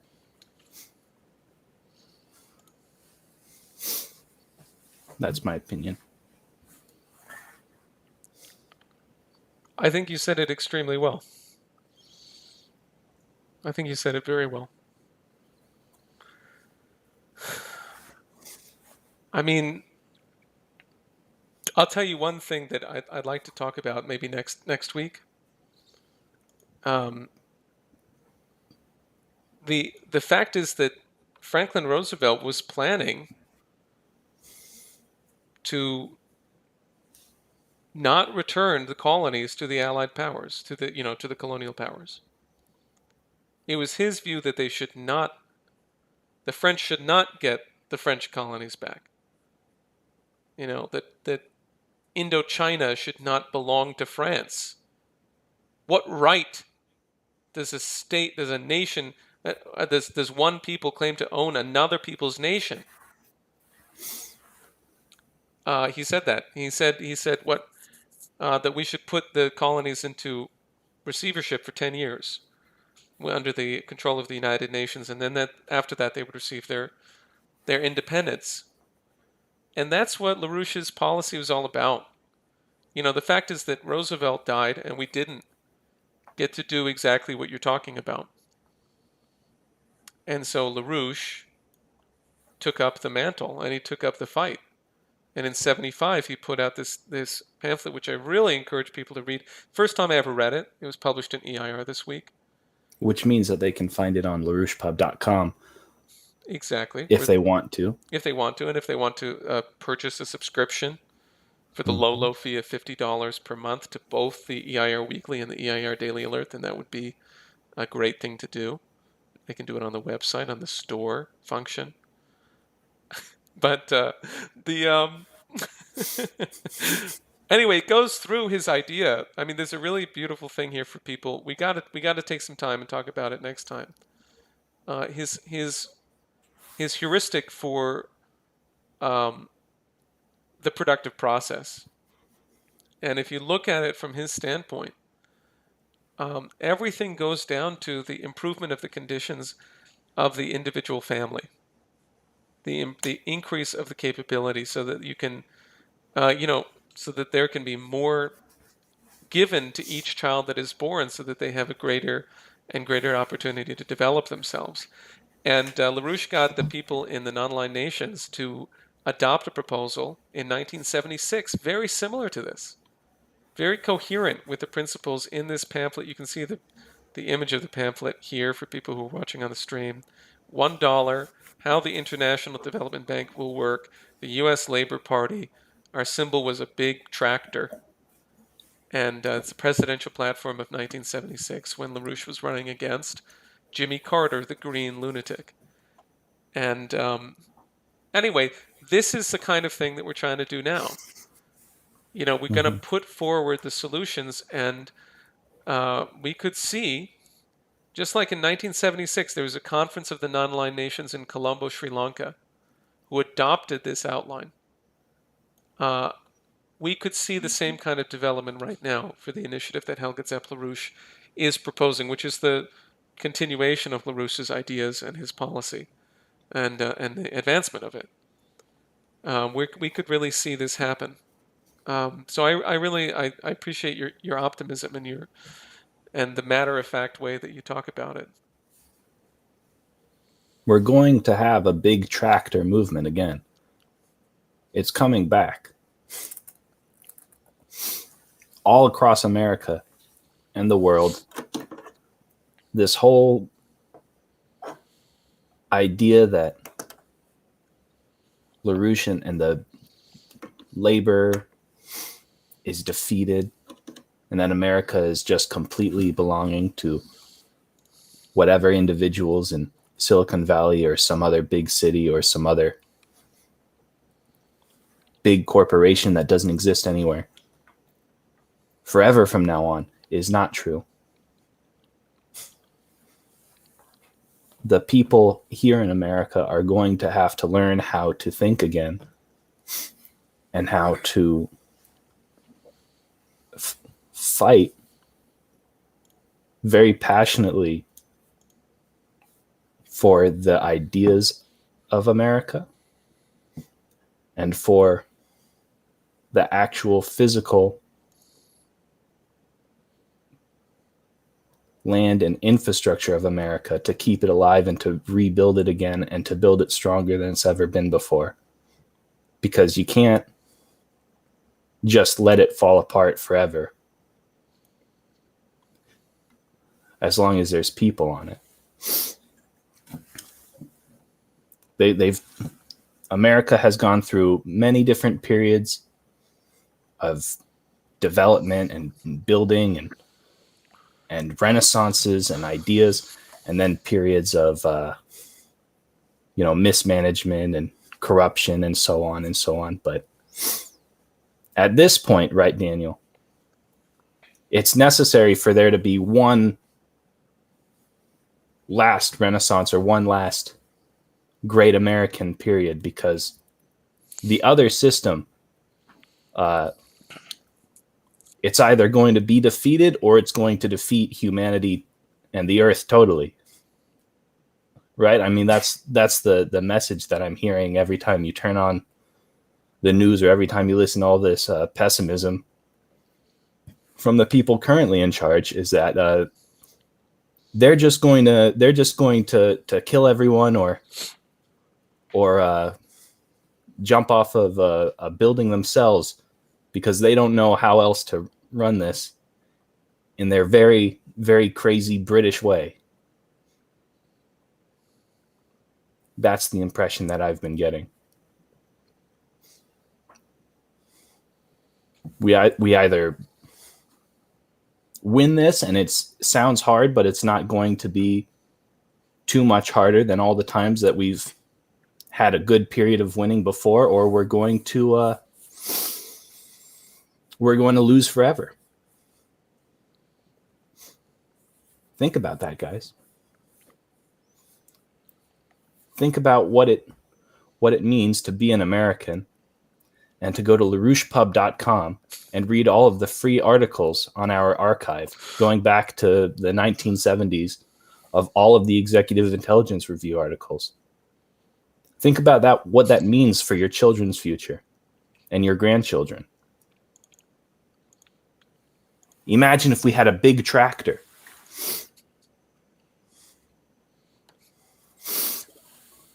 Imagine if we could have the kind of development and the kind of optimism that you see in these other parts of the world return to America, or that you hear about in your history, instead of hoping that we can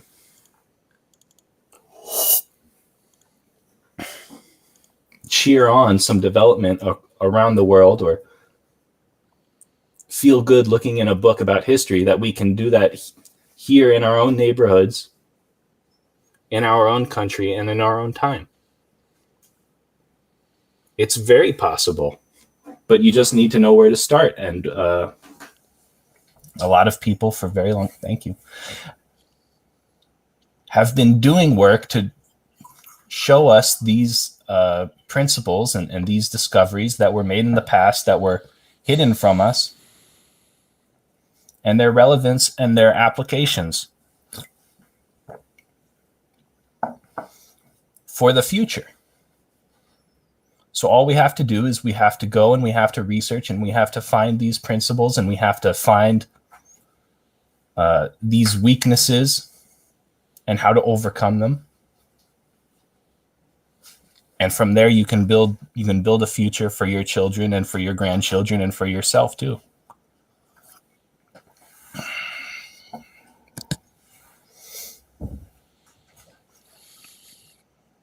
It's a lot darker than you imagine it's going to be, or that it is now, in the future if you don't.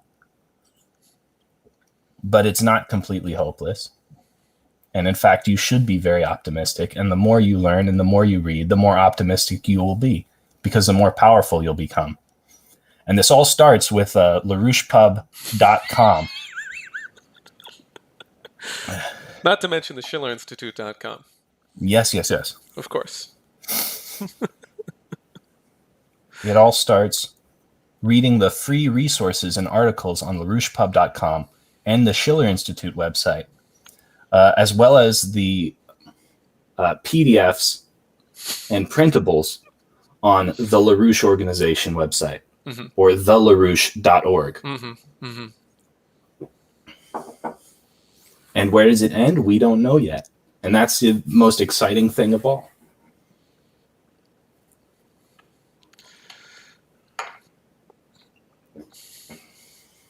I cannot wait to campaign for you. I think we have to end here because you have said it in such an excellent way, and I'm really proud to know you. And let's work together and make it happen. Bye, guys. Come back next week. Same time, same channel, same Facebook page, same Twitch account, same YouTube account. And tell all your friends. Tell everyone else to get on. And subscribe and share it on social media. Yes. All right. That's the way to do it. Thank you Goodbye. very much. Good night, everyone. Good night. Thank you, everyone who supported the stream. Thank you, everyone who's working with us. I hope everyone signed up